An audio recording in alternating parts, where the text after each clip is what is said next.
The first thing is just the total quiet that you hear, and then once you get used to that, you start picking out little noises, little crinkles, crackles. That's the wildlife. And when you're swimming over seagrass, you hear more of that. You can't necessarily see the little critters that are making those noises, but you can kind of hear it. So as you start kind of moving around, then you start seeing things as you swim along. You see a little fish darting in and out of seagrass, or you see a jellyfish swim by. If you're really lucky, you see some of the other creatures that are more rare, like a seahorse or a sea turtle, or a snail cruising through the seagrass.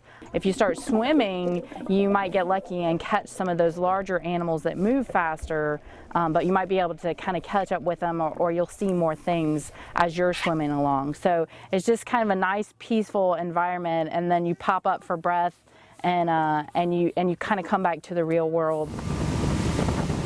We're actually between the Crystal River to our north and the Homosassa River to our south, in about maybe 2 miles offshore in 6 feet of water.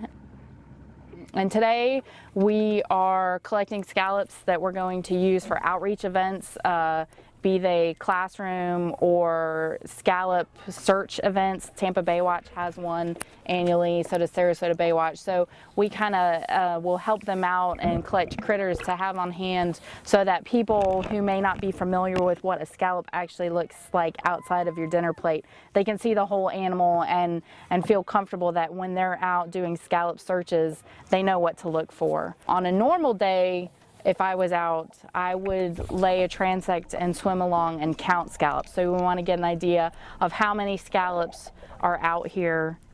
Usually we do it before harvest season. We'll do that before the season opens, and then again after the season closes, to kind of get an idea of summer abundance, fall abundance, and see if there's any events that may have triggered a drastic drop in abundance. They are an indicator species, so they are usually extremely sensitive to changes in water quality, be that algal blooms or increased turbidity from rainfall runoff. If there's too much fresh water from rainfall and the water gets less salty really quickly, all of those things can kind of affect their health, and unfortunately they'll die. So they're an indicator species of just the local environment. Collecting these guys is really addictive, but it's also worth drifting along, looking down in the water at the seagrasses, starfish, and all the little critters that live down there. For OrlandoSentinel.com, I'm Kevin Spear.